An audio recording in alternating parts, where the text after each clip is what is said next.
ಅದೀಗ ದಕ್ಷಿಣ ಕನ್ನಡ ಜಿಲ್ಲೆಯ ಈ ಒಂದು ನಮಗೆ ಇವತ್ತು ಅಷ್ಟೇ ಇರ್ತದೆ ಶಾಕ್ ಆಗಿದೆ. ಯಾಕೆ ಈ ರೀತಿ ಆಗಿದೆ ಅಂತೇಳಿ ನನಗೀಗ ಆಲೋಚನೆ ಮಾಡಲಿಕ್ಕೆ ನನಗೆ ಅರ್ಥ ಆಗೋದಿಲ್ಲ. ಆದ ಕಾರಣ ಇದರಲ್ಲಿ ಚುನಾವಣೆ ನಂತರ ನಾವು ಕೂತ್ಕೊಂಡು ಸಮರ್ಪಕವಾಗಿ ಚರ್ಚೆ ಮಾಡಿಕೊಂಡು ಯಾವ ರೀತಿ ಆಗಿದೆ ಏನು ನಮ್ಮ ಯಾವ ರೀತಿ ನಮ್ಮ ಸ್ಟ್ರಾಟಜಿಯನ್ನು ಬದಲಾವಣೆ ಮಾಡಬೇಕು ಚಿಂತನೆ ಮಾಡಿಕೊಂಡು ಮತ್ತೆ ಈ ಪಕ್ಷವನ್ನು ತಳಮಟ್ಟ ಬಲಿಷ್ಠಗೊಳಿಸ್ತೇವೆ. ಮೋದಿ ಹವಾ ವರ್ಕೌಟ್ ಆಯ್ತಾ ಅಂತ ಕಿರಾವಳಿಯಲ್ಲಿ ಅಲ್ಲ ನೋಡಬೇಕು, ಯಾಕಂದರೆ ಆಗವರೆಗೂ ನನ್ನಲ್ಲಿ ಕೂಡ ವರ್ಕೌಟ್ ಆಗಬೇಕಿತ್ತಲ್ಲ ಸಂಬಂಧಪಟ್ಟ ಹಾಗೆ. ಖಂಡಿತವಾಗಿ ನಾವು 20-20 ಅಂತ ಅನಿಸಿಕೊಂಡಿದ್ದೆವು, ಅಷ್ಟು ಅಂತ ನಮಗೆ ಇವತ್ತು ಈ ಸಲ ನಮಗೆ ಇವತ್ತು ಬಂದಿದೆ. ನಮ್ಮೆಲ್ಲ ಪಕ್ಷದ ತಳಮಟ್ಟದ ಕಾರ್ಯಕರ್ತರು ಮುಖಂಡರು ಹಗಲು ದುಡಿದಿದ್ದಾರೆ. ಸರ್ವ ಧರ್ಮದ ಧಾರ್ಮಿಕ ಮುಖಂಡರು ನಮಗೆ ಸಹಕಾರ ಕೊಟ್ಟಿದ್ದಾರೆ, ವಿವಿಧ ರಾಜ್ಯಗಳ ಪಕ್ಷ ಸಹಕಾರಕ್ಕೂ ಕೊಟ್ಟಿದ್ದಾರೆ. ಎಲ್ಲರ ಕಥೆಗೆ ನಾನು ಸಲ್ಲಿಸ್ತೇನೆ.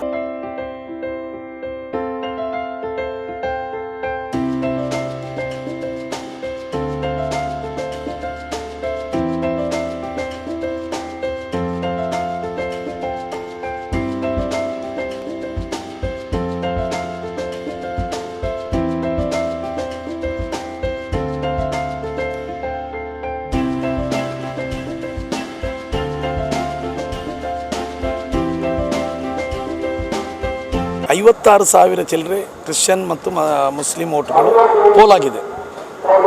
ಅದರಲ್ಲಿ 99% ನಮಗೆ ಬರುವಂಥ ಓಟ್ಗಳು. ಏನು ಇನ್ನೊಬ್ಬ ಮುನೀರ್ ಕಾಟಿಪಳ್ಳ ಅಂತ ಹೇಳಿದ್ದ, ಅವನಿಗೇನು ಹೋಗಿಲ್ಲ ಅವರು. ಇವತ್ತು ಕ್ರಿಶ್ಚಿಯನ್ ಮತ್ತು ಮುಸಲ್ಮಾನರ ಓಟುಗಳು ಮೈನಾರಿಟಿ ಓಟು BJPಗೆ ಹೋಗಿದೆ ಅಂತ ಹೇಳಲಿಕ್ಕೆ ಸಾಧ್ಯನೇ ಇಲ್ಲ. ನಾನು 63,000 ಓಟು ಅಂತ ಹೇಳ್ತಾರೆ. ನಾನು 55,000 ಈ ಓಟನ್ನು ತೆಗೆದುಕೊಂಡ್ರೆ ಬರೀ 8,000 ಓಟು ಹಿಂದೂಸ್ ಓಟ ನನಗೆ ಸಿಕ್ಕಿದ್ದು 1,22,000. ಇದು ಅಸಾಧ್ಯ. ನಾನು ನನ್ನ 1ನೇ ವಾರ್ಡ್ನಲ್ಲೇ ನಾನು ತೆಗೆಯುವಾಗ ನನ್ನ ತಮ್ಮನಿಗೆ ಇಮಿಡಿಯೇಟಾಗಿ ನಾನು ಕಾಲ್ ಮಾಡಿ ಹೇಳಿದೆ. ಏನಂತ ಹೇಳಿದರೆ, ನನಗೆ ಡೌಟ್ ಕಾಣ್ತದೆ, ಇದು 1000 ಚಿಲ್ಲರೆ ಓಟಿರುವಂಥ ಒಂದು 700 ಚಿಲ್ಲರೆ ಮುಸ್ಲಿಂ ವೋಟರ್ಸ್ ಇದ್ದಾರೆ, ಅಲ್ಲಿ ನನಗೆ ಕಮ್ಮಿ ಬಂದಿದೆ ಮತ. ಅದರ ಬಗ್ಗೆ ನನಗೆ ಕೂಲಂಕಷವಾಗಿ ಚರ್ಚಿಸಿ ನಾವು ಕಂಪ್ಲೇಂಟ್ ಲಾಂಚ್ ಮಾಡಲಿಕ್ಕೆ ಹೋಗ್ತಾ ಇದ್ದೇವೆ. ಬಟ್ ಇದರಲ್ಲಿ EVM ಇದ್ದೇ ನನಗೆ ಪ್ರಾಬ್ಲಮ್ ಕಾಣ್ತಾ ಇದೆ. ಇಲ್ಲದ್ರೆ ಸಾಧ್ಯನೇ ಇಲ್ಲ. ನೋಡಿ, 1 ವಾರ ಮುಂಚೆ, ಬರೀ 8 ದಿವಸ ಮುಂಚೆ, 15 ದಿವಸ ಮುಂಚೆ ಕ್ಯಾಂಡಿಡೇಟ್ ಅನೌನ್ಸ್ ಆಗ್ತದೆ. ಕ್ಯಾಂಡಿಡೇಟ್ ಅನೌನ್ಸ್ ಆಗಿ ಜನಕ್ಕೆ ಕ್ಯಾಂಡಿಡೇಟ್ ಯಾರು ಅಂತ ಗೊತ್ತಿರೋದಿಲ್ಲ. ಆದರೆ ಆತ 30,000 ಓಟ್ನಲ್ಲಿ ವಿನ್ ಆಗಿ ಬರ್ತಾನೆ ಅಂತ ಹೇಳಿದರೆ ಇದರಲ್ಲಿ ಏನು ಅಂತೇಳಿ ನಮಗೆ ಸಂಶಯದ ನಡೆ ಕಾಣ್ತಾ ಇದೆ. 8ರಲ್ಲಿ 7 ಕ್ಷೇತ್ರಗಳಲ್ಲಿ ಕೂಡ ಬಿಜೆಪಿ 8ರಲ್ಲಿ 7 ಕ್ಷೇತ್ರದಲ್ಲಿ ಕೂಡ BJP ಗೆದ್ದಿದೆ. ಒಂದು ಕ್ಷೇತ್ರ ಮಾತ್ರ ಕಾಂಗ್ರೆಸ್ ಬಂದಿದೆ.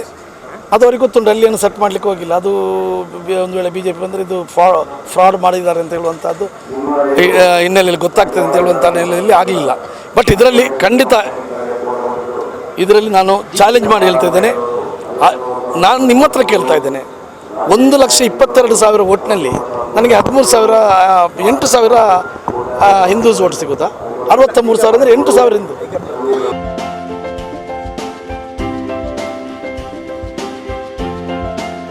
ಬೇಕಾದಷ್ಟು ಅಭಿವೃದ್ಧಿ ಕೆಲಸ ಮಾಡಿದ್ದೇವೆ. ಬೇಕಾದಷ್ಟು ಬಡವರಿಗೆ ಹಕ್ಕುಪತ್ರ 94C 94CC ಹಿಂದೆ ಎಲ್ಲ ಆಗದ ಕೆಲಸಗಳು ಬಡವರಿಗೆ ಈ ಸಲ ಆಗಿದೆ. ರಸ್ತೆಗಳಾಗಿದೆ, ಕುಡಿಯುವ ನೀರಿಗೆ ಆಗಿದೆ. ಇದೊಂದು ಶಾಕ್. ಯಾವ ರೀತಿ ಚುನಾವಣೆ ಆಗಿದೆ ಅಂತ ನಮಗೆ ಹೇಳಲಿಕ್ಕೆ ಅರ್ಥ ಆಗಲ್ಲ. ಆದರೆ ಪ್ರಜಾಪ್ರಭುತ್ವದಲ್ಲಿ ನಂಬಿಕೆ ಇರುವವರು ಅದನ್ನು ನಾವು ಫೇಸ್ ಮಾಡಬೇಕು ಅಷ್ಟೇ. ಗೊಂದಲಕ್ಕೆ ಇದೆಲ್ಲ ಕಾರಣ ಅಂತ ಏನು ಈ ಪಕ್ಷದಲ್ಲಿ ಗೊಂದಲ ಇಲ್ಲ. ಇದೊಂದು ವಿಶೇಷವಾದಂಥ. ಆದರೆ ನಮಗೆ ಕೆಲವಾರು ಸಂಶಯಗಳು ಇದೆ. EVM ಮಿಷನ್ನ ಬಗ್ಗೆ ನಮಗೆ ಸ್ವಲ್ಪ ಅದನ್ನು ನಾವು ಸಂಬಂಧಪಟ್ಟವರಿಗೆ ನಾವು ಬರೆದು ಕೊಟ್ಟಿದ್ದೀವಿ, ಕಂಪ್ಲೇಂಟ್ ಫೈಲ್ ಮಾಡಿದ್ದೀವಿ. ಅದರ ಬಗ್ಗೆ ಏನು ಅಂತ ನಾವು ಇಷ್ಟು ಕಡಿಮೆ ರಿಸಲ್ಟ್ ನಿರೀಕ್ಷೆ ಇತ್ತಾ? ಮತ್ತು ಏನು ಕಾರಣ ಆಗಿರಬಹುದು? ಹಿಂದುತ್ವ ಫ್ಯಾಕ್ಟ್ರಿಲಿ ವರ್ಕೌಟ್ ಆಗಿದೆ ಅಥವಾ ಆಡಳಿತ ಕಡಿಮೆ ಅನ್ನುವಂಥದ್ದು ಈಗ ನಮ್ಮ ಈ ಥರ ನಮಗೂ ಕೂಡ ಒಂದು ರೀತಿಯ ಸಂಶಯ ಇರ್ತಕ್ಕಂಥದ್ದು ನಾನು ಉಲ್ಲೇಖ ಮಾಡಿದ್ದೆ. ಇನ್ನೊಂದು ನೋಡಿ, ನಾವು ಸಾರ್ವಜನಿಕ ಬದುಕಿನಲ್ಲಿ ಯಾವ ರೀತಿ ಕೆಲಸ ಮಾಡಿಕೊಂಡು ಬರ್ತಾ ಇರ್ತೀವಿ ಅಂತ ನಿಮಗೆ ಗೊತ್ತಿದೆ. ಇವತ್ತು IT ರೈಡ್ಗಳನ್ನು ಮಾಡ್ತಕ್ಕಂಥದ್ದು ಬಹುಶಃ ನಮ್ಮಂಥವ್ರಿಗೆ ಮತ್ತು ನಮಗೆ ಒಂದು ಕೆಲವು ದಿವಸ ಕೆಲಸ ಮಾಡಿದ ರೀತಿಯಲ್ಲಿ ಉದ್ದೇಶಪೂರ್ವಕವಾಗಿ ಇದು ಚುನಾವಣೆಯಲ್ಲಿ ಎಂದೂ ನಾನು ನೋಡಲಿಲ್ಲ. 60 ವರ್ಷದ ಕಾಂಗ್ರೆಸ್ನ ಆಡಳಿತ ವ್ಯವಸ್ಥೆಯಲ್ಲಿ ಇಂಥದ್ದನ್ನು ನಾನು ಪ್ರಥಮ ನೋಡೋದು. ನಾನು ಚುನಾವಣೆಗೆ 8ನೇ ಸಾರಿ ಸ್ಪರ್ಧೆ ಮಾಡೋದು. ನನ್ನ ಒಪೋನೆಂಟ್ ಪಾರ್ಟಿಯವರು ಕೂಡ ಅಂತಹ ಕೆಲಸ ಆಗಿದೆ. ಇವತ್ತು ರಾಜ್ಯದಲ್ಲಿ ಅನೇಕ ಕಡೆ ನನಗೂ ಸಹಿತವಾಗಿ ನಾವು ಯಾವ ರೀತಿಯಲ್ಲಿ ನಾವು ನಡೆದುಕೊಂಡು ಬಂದಿದ್ದೇವೆ ಅಂತ ಹೇಳೋದು ಎಲ್ಲರಿಗೂ ಗೊತ್ತಿದೆ. ಈ ಥರ ಒಂದು ಏಜೆನ್ಸಿ ಇಟ್ಕೊಂಡು ಮಾಡುವಂಥದ್ದು ನಮಗೆ ಪ್ರಜಾಪ್ರಭುತ್ವ ವ್ಯವಸ್ಥೆಗೆ ಅದು ಗೌರವ ತಕ್ಕಂಥ ವಿಚಾರ ಅಲ್ಲ ಅಂತ ಮಾತಾಡಲಿಕ್ಕೆ ಇಷ್ಟಪಡ್ತೇನೆ.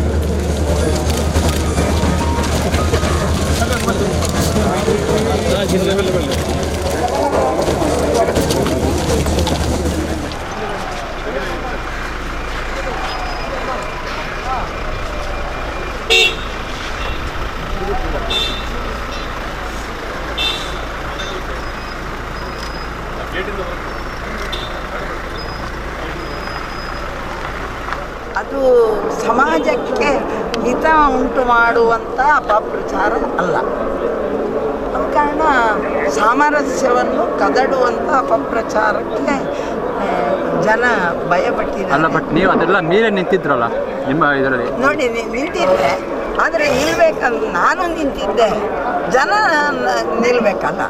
ಜನರಿಗೆ ಮನೆ ಮನೆಯಲ್ಲಿ ಹೋಗಿ ಏನೇನೋ ಭಯ ಹುಟ್ಟಿಸಿದರೆ ಆಗ ಭಯ ಪಟ್ಟುಕೊಳ್ಳುವಂಥ ಸ್ಥಿತಿ ಬರ್ಬೋದು ಅಂತ ಹೇಳಿ ಬದಲಾವಣೆ ಆಗಿರ್ಬೋದು. ಅಲ್ಲ, ಮತ್ತು ನೀವು ಈ ಫಲಿತಾಂಶವನ್ನು ನಿರೀಕ್ಷೆ ಮಾಡಿದ ಜಿಲ್ಲೆಯಲ್ಲಿ ಇಲ್ಲ, ಯಾಕೆ ಉದಾಹರಣೆಗೆ ನಾನು ಮಠಂದೂರ್ರೆ ಅವರಲ್ಲೇ ಮಾತಾಡಿದೆ. ನಾನಾಗಲಿ ಅವರಾಗಲಿ ನಾನು ಭಾಳಷ್ಟು ನನ್ನ ಇಡೀ ಪುತ್ತೂರಲ್ಲಿ ಇತಿಹಾಸ ನಿರ್ಮಿಸಿದಂತಹ ಅಭಿವೃದ್ಧಿ ಮಾಡಿದ್ದೇನೆ. ಅಭಿವೃದ್ಧಿ ನೋಡಿ ಕೊಡಲಿ ಅಥವಾ ನನ್ನನ್ನೇ ನೋಡಿ ಕೊಟ್ಟರು ಅತಿ ಹೆಚ್ಚಾದರೆ ಒಂದು 5ರಿಂದ 10 ಸಾವಿರ ಬಂದಿರ್ಬೋದು. ಅಥವಾ ಹಾಗಲ್ಲದೆ ಏನೋ ಇದಾದರೆ ಅವರಾದರೂ ನಾನಾದರೂ 1-2 ಸಾವಿರ ಅದಲ್ಲಿ ಗೆಲುವು ಸಾಧಿಸ್ಬೋದು ಅಂತಿತ್ತು. ಬೇಡ, ಹಿಂದುತ್ವ ಅಂತಲೇ ಇಟ್ಟುಕೊಳ್ಳಿ, ಅದು ಒಂದು 10 ಸಾವಿರದವರೆಗೆ ಹೋಗ್ಬೋದು. ಇದೊಂದು 19,000 ಹೋಗಿದೆ ಅಂತ ಹೇಳುವಾಗ ಏನೋ ಈ ಮೆಷಿನ್ ಏನಾದರೂ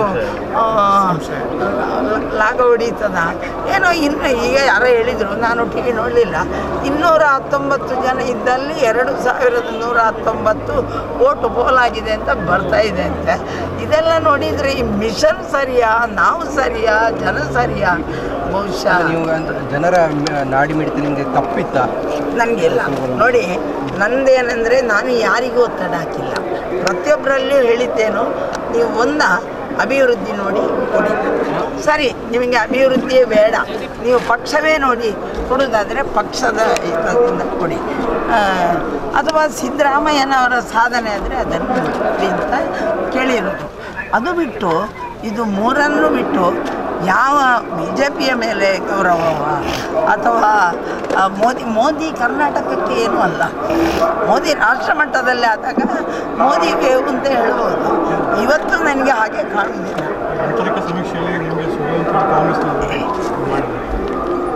ನನಗೆ ಗೊತ್ತಿಲ್ಲ. ನನಗೆ ಬಂದ ಮಾಹಿತಿ ಪ್ರಕಾರ ಒಂದು 2ರಿಂದ 4 ಸಾವಿರದೊಳಗೆ ನಾವು ಗೆಲ್ಬಹುದು ಅಂತ ಇತ್ತು. ಅದೇ ನಾ ಹೇಳಿದಲ್ಲ, ಅಕಸ್ಮಾತ್ ನಮ್ಮ ಲೆಕ್ಕ ತಪ್ಪಿದ್ರು, ಅವರು ಗೆದ್ದಿದ್ರು ಅಷ್ಟೇ ಗೆಲ್ಲಬೇಕಿತ್ತು. 19,000ದಷ್ಟು ನಿನ್ನೆ ನಮ್ಮ ಪೇಪರ್ ಸುದ್ದಿ ಬಿಡುಗಡೆ ನೋಡಿ, ಅವರೇ ಕೊಟ್ಟಂಥ ಮಾರ್ಜಿನಲ್ಲಿ 2,000ಕ್ಕೆ ನಾವು ವಿನ್ ಅಂತ ಕೊಟ್ಟಿದ್ದಾರೆ.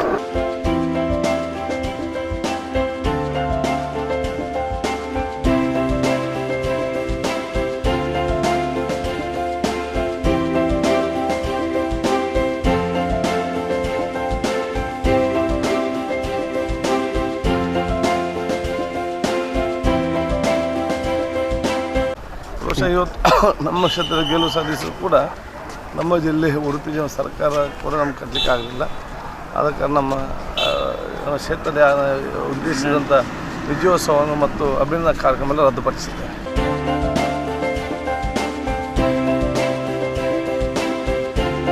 ನೋಡಿ, ನಮ್ಮ ಕೆಲಸವನ್ನು ನಾವು ಮಾಡಿದ್ದೀವಿ, ಅದನ್ನು ಆಶೀರ್ವಾದ ಕೊಡುವುದು ಜನರಿಗೆ ಬಿಟ್ಟದ್ದು. ಜನರ ಏನು ತೀರ್ಮಾನ ಇದೆ ಅದಕ್ಕೆ ನಾನು ತಲೆ ಬಾಡ್ತೀನಿ. ಮತ್ತು ನನಗೆ ಯಾರು ಮತವನ್ನು ಹಾಕಿದ್ದಾರೆ ಅವರಿಗೆಲ್ಲರಿಗೂ ಕೂಡ ನಾನು ಆಭಾರಿಯಾಗಿದ್ದೀನಿ.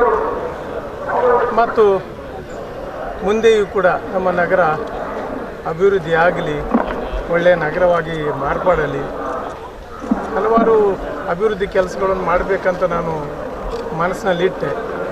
ಆದರೆ ಜನರ ಒಂದು ಆಶೀರ್ವಾದ ಇಲ್ಲದಿದ್ದಾಗ ಖಂಡಿತವಾಗಿ ಅದನ್ನು ಮಾಡಲಿಕ್ಕೆ ನನಗೆ ಅವಕಾಶ ಇಲ್ಲ.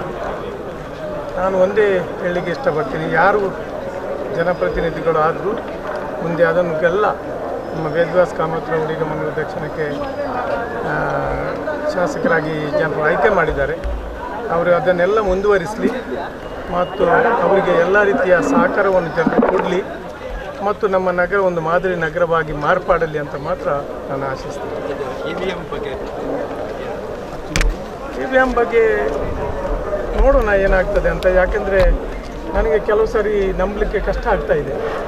ಯಾಕೆಂದರೆ ಎಷ್ಟೋ ನಾನು ಫೀಲ್ಡ್ನಲ್ಲಿ ಇರುವಾಗ ಎಷ್ಟೋ ನನ್ನ ಬೂತ್ಗಳಲ್ಲಿ ನನಗೆ ಜನರ ಸ್ಪಂದನೆ ನನಗೆ ಎಷ್ಟು ಸಿಗಬೇಕು ಅದು ಬಂದಿಲ್ಲ ಇದ್ದಾಗ ನನಗೆ ಎಲ್ಲಿ ಜನ ನಿಜವಾಗಿ ಮತ ಹಾಕಲಿಲ್ವಾ ಅಥವಾ ಏನಾದರೂ ಈ ಒಂದು ಮೆಷಿನ್ಗಳಲ್ಲಿ ಏನಾದ್ರು ತೊಂದರೆ ಇದೆಯಾ ಯಾವುದು ಅಂತ ನನಗೆ ಸರಿ ಈಗ ಗೊತ್ತಾಗೋದಿಲ್ಲ. ಆದರೆ ಯಾಕಂದರೆ ಅದರ ಮುಂಚೆ ಅದು ಟೆಸ್ಟ್ ಮಾಡಿದಾಗ ಅವಾಗೆಲ್ಲ ಕರೆಕ್ಟಾಗಿತ್ತು. ಆ ಬಗ್ಗೆ ಯಾವುದು ವಿಚಾರಿಸ ನಾನೀಗ ಹೇಳಲಿಕ್ಕೆ ಇಷ್ಟಪಡೋಲ್ಲ. ಈಗ ಯಾವಾಗಲೂ ಸೋತಾಗ ಅದಕ್ಕೆ ಕಾರಣಗಳು 100 ಹುಡುಕಬಹುದು. ಅದು ನಾವೇನು ಹೇಳಲಿಕ್ಕೆ ಆಗೋದಿಲ್ಲ. ಈಗ ಏನು ವಿಚಾರ ಇದೆ ಅದು ಚುನಾವಣಾ ಆಯೋಗ ನೋಡ್ತದೆ. ಚುನಾವಣಾ ಆಯೋಗಕ್ಕೆ ಬಿಟ್ಟು ಖಂಡಿತ ಇಲ್ಲ. ಓವರ್ ಕಾನ್ಫಿಡೆನ್ಸ್ ಪ್ರಶ್ನೆನೇ ಇದ್ರಲ್ಲ. ಇಲ್ಲ, ನಾವು ಎಲ್ಲರೂ ಕೂಡ ಕಾನ್ಫಿಡೆಂಟೇ ಆಗಿದ್ದೀವಿ. ಯಾಕೆಂದರೆ ಎಲ್ಲರೂ ನಾವು ಕಾನ್ಫಿಡೆಂಟೇ ಆಗಿದ್ದೀವಿ. ಇಡೀ ಕರಾವಳಿಯಲ್ಲಿ 2 ಕರಾವಳಿಯಲ್ಲಿ ಕೂಡ ಎಲ್ಲ ಕಡೆ ಕಾನ್ಫಿಡೆಂಟ್ ಆಗಿದ್ದೀವಿ. ಜನರು ಈ ರೀತಿ ಬಯಸಿದ್ದಾರೆ, ಕಾರಣ ಅದೇ. ಜನ ಈ ರೀತಿ ಬಯಸಿದ್ದಾರೆ, ಅದಕ್ಕೆ ಬೇರೆ ಏನು ಕಾರಣ? ಅದು ಸಹ ನಾನು ಯಾವುದು ಹೇಳಲಿಕ್ಕೆ ಆಗೋಲ್ಲ. ಜನ ಈ ರೀತಿ ಬಯಸಿದ್ದಾರೆ, ತೀರ್ಮಾನ ಜನರದ್ದಲ್ವಾ. ಅದಕ್ಕೆ ಏನು ಕಾರಣ ಇನ್ನು ಮುಂದಕ್ಕೆ ನೋಡೋಣ. ಜನ ಈ ರೀತಿ ತೀರ್ಪು ಕೊಟ್ಟಿದ್ದಾರೆ. ಅದು ಸರಿಯ ತೀರ್ಪ ತಪ್ಪು ತೀರ್ಪ ಮುಂದಕ್ಕೆ ಕಾಲ ಮಾತ್ರ ನಿರ್ಧಾರ ಮಾಡ್ತೀವಿ.